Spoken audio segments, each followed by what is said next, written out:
여러분, 요즘 콩팥 기능이 심각하게 안 좋아져 병원을 찾는 환자가 5년 동안 3배나 급증했다는 사실 알고 계셨나요? 대한내과학회지에 따르면 60세 이상 고령자의 신장 결석 유병률은 40% 이상이며 특히 여성은 2명 중 1명이 만성적인 신장 문제를 겪고 있다고 합니다. 만성 콩팥병은 심한 통증을 유발하고 신장 기관을 망가뜨리는데요. 콩팥이 한번 망가지면 다시 되돌리기가 어려우므로 잘 예방하는 것이 중요합니다. 이번 시간에는 국과 찌개를 끓일 때 무심코 넣는 결석 유발 음식과 안 좋은 생활 습관에 대해 알아보겠습니다. 결석 유발 음식 첫 번째는 두부와 시금치입니다. 두부와 시금치는 영양분이 풍부하고 건강에 좋지만 같이 먹으면 몸에 결석이 생길 수 있으니 필히 주의하셔야 합니다. 국이나 된장찌개에 두부와 시금치를 같이 넣으시는 분들이 많은데요. 시금치에는 수산이라는 성분이 들어있습니다. 이 수산 때문에 결석이 생기는데요. 시금치와 두부를 함께 먹게 되면 수산화 칼슘과 옥살산 칼슘이 생깁니다. 수산화 칼슘은 물에 전혀 녹지 못해서 결석을 유발하는 주된 원인이 될 수 있습니다.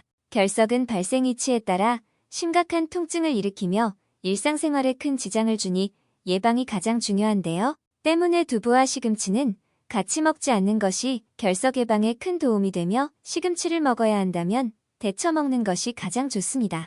100도에 끓는 물에 시금치를 데쳐 먹으면 시금치에 들어있는 수산이 다 녹아 없어지기 때문인데요. 하지만 시금치를 데친다고 해서 수산 성분이 완전히 사라지는 것은 아닙니다. 그래서 두부와 시금치를 같이 먹을 때는 참깨를 추가하시는 것이 가장 좋습니다. 시금치에 참깨를 넣으면 수산 함유량을 낮추고 칼슘 함유량은 늘려 신장 결석 예방에도 좋고 칼슘의 흡수율을 높일 수 있습니다. 참깨가 시금치의 옥살산 성분을 무력화하는 역할을 하기 때문인데요. 이처럼 두부와 시금치는 서로 궁합이 좋지 않지만 조개와는 궁합이 매우 좋습니다. 시금치는 철분이 많지만 조개도 철분이 풍부하기 때문에 둘을 같이 먹으면 몸속에 혈구가 만들어져 빈혈을 예방하는 역할을 합니다. 또한 두부에는 없는 성분을 조개가 보충해준다는 이점이 있습니다. 두부는 강력한 항암 효과가 있지만 너무 많이 섭취하면 몸속의 요오드를 몸 밖으로 배출한다는 단점이 있는데요. 요오드는 갑상선 호르몬의 조절과 합성을 도와주는 필수 성분입니다. 몸속에 요오드가 없어지면 갑상선 기능 저하증과 같은 심각한 질병이 발생할 수 있습니다. 그러니 두부를 먹을 땐 요오드가 많이 들어있는 조개나 미역을 같이 먹는 것이 건강에 좋습니다. 해조류와 두부를 같이 먹으면 갑상선 건강을 지키고 결석을 예방할 수 있습니다. 또 미역국을 끓일 때 두부와 조개를 함께 넣으면 맛도 좋고 영양에도 좋은 음식을 섭취하실 수 있습니다. 그런데 두부와 시금치 말고도 결석을 유발하는 음식들이 더 있다고 하는데요. 바로 견과류입니다. 신장 결석이나 요로 결석 등은 칼슘, 수산, 인, 요산 등의 결정체인데 견과류에는 그 중에서도 수산 성분이 많이 들어있습니다. 수산은 칼슘이나 요산 성분과 함께 신장 결석을 더 단단하게 만드는 물질인데요. 그렇기 때문에 신장에 결석이 있는 분들은 견과류뿐만 아니라 검은 콩 등 콩 종류도 적게 먹는 것이 좋습니다. 신장 결석의 주된 원인이 칼슘이라고 해서 칼슘이 들어가 있는 음식을 아예 안 드시는 분도 있는데요. 이는 잘못된 것입니다. 많은 연구 결과에서는 적당한 칼슘을 먹는 것은 결석 예방에 오히려 좋다고 이야기합니다. 수분 섭취와 함께 가장 신경 써야 할 점은 싱겁게 먹는 것입니다. 음식을 너무 짜게 먹으면 소변으로 칼슘이 많이 배출됩니다. 그렇기 때문에 나트륨이 많이 들어간 음료수나 찌개보다는 그냥 물을 마시는 것이 결석 예방에 좋습니다. 이때 단백질을 지나치게 많이 먹어도 소변으로 칼슘이 많이 배출될 수 있기 때문에 육류 섭취를 줄이고 채소를 먹으며 균형 있는 식사를 하는 게 도움이 됩니다. 다른 음식 중에도 신장 결석을 일으키기 쉬운 것들이 있습니다. 그 중에서도 우유와 생마를 빼놓을 수 없는데요. 생마는 위염이나 식도염에 좋다는 이유로 우유와 함께 먹는 분들이 많은데 이게 결석을 유발할 수 있다는 사실 알고 계셨나요? 생마도 수산이 많아서 수산이 우유의 칼슘과 만나면 수산 칼슘으로 변합니다. 이러한 수산 칼슘 결정체는 체내에서 배출되지 않기 때문에 몸에 쌓이게 됩니다. 수산 칼슘이 계속 쌓이면 다양한 통증을 유발할 수 있습니다. 특히 신장이 안 좋거나 결석이 있는 경우에는 우유와 생마를 함께 드시면 더더욱 안 됩니다. 또한 비트에도 수산이 많이 함유되어 있기 때문에 우유와 같이 드시면 안 됩니다. 레드비트의 옥살산은 신장 결석의 가장 큰 원인이 되는 성분입니다. 이외에도 우유와 먹으면 신장 결석이 생기기 좋은 음식을 몇 가지만 더 알려드리겠습니다. 첫 번째로 우유와 빵을 먹으면 결석이 생길 수 있습니다. 우유와 빵은 대표적인 조합인데 같이 먹으면 안 된다니 조금은 충격적이지 않으신가요? 그 이유는 빵에 들어있는 설탕 때문입니다. 우유에 직접 설탕을 넣는 일은 적겠지만 설탕이나 시럽이 들어간 커피에 우유를 넣은 카페라떼나 디저트인 빵과 우유를 간식으로 같이 먹을 때 우유에 함유된 풍부한 칼슘이 대부분 몸 밖으로 배출되어 흡수되지 않는다는 사실을 알아두세요. 우리 몸은 항상 약간의 알칼리성을 유지하려 노력합니다.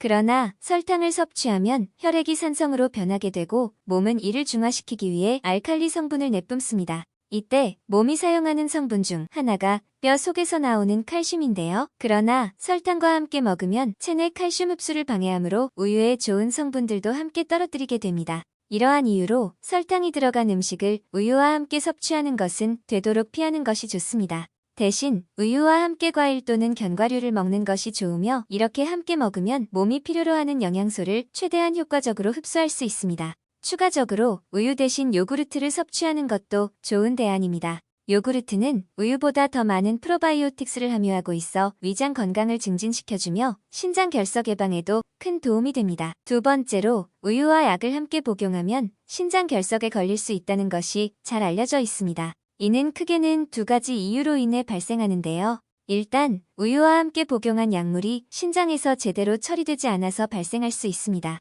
우유는 칼슘을 많이 함유하고 있는데 이 칼슘이 약물과 결합하여 신장의 칼슘 결석을 유발할 수 있습니다. 둘째, 우유와 약을 함께 복용하면 약물의 효과가 감소할 수 있습니다. 우유는 단백질과 지방이 많이 함유되어 있어서 이것이 약물과 결합하여 약물의 흡수율을 낮출 수 있습니다. 그 결과 약물이 제대로 흡수되지 않아서 효과가 떨어질 수 있습니다.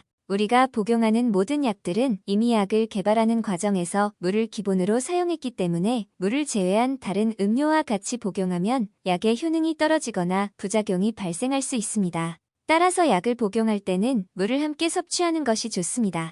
또한 항생제의 경우 우유에 함유된 칼슘이나 철분이 약이 몸에 흡수되는 것을 방해하여 약효를 줄일 수 있습니다. 그러므로 항생제를 복용하는 경우 우유나 유제품은 피하는 것이 좋습니다. 대신 다른 칼슘이 풍부한 식품이나 철분이 풍부한 식품을 함께 섭취하여 약효를 최대한 발휘할 수 있도록 해야 합니다. 또한 위산을 중화하는 제산제 역시 약에 함유된 수산화알루미늄 또는 수산화마그네슘 성분들이 우유의 칼슘과 반응해 혈액 내 칼슘 수치가 높아져 구토, 식욕부진, 변비, 졸음 등의 증상이 나타날 수 있습니다. 그러므로 위산을 중화하는 제산제를 복용할 때는 우유와 함께 복용하지 않는 것이 좋습니다. 대신 식사 전에 복용하거나 물과 함께 복용하는 것이 좋습니다. 우유는 뼈 건강에 좋은 음식으로 유명합니다. 하지만 골다공증약과 같은 약물을 복용하실 때는 함께 복용하지 않는 것이 좋습니다. 우유는 약물의 흡수를 방해할 수 있기 때문입니다. 이러한 이유로 약물은 반드시 물과 함께 복용하시는 것이 좋습니다. 또한 우유나 유제품을 드시려면 약물 복용 후 적어도 2시간이 지난 후에 드시는 것이 좋습니다.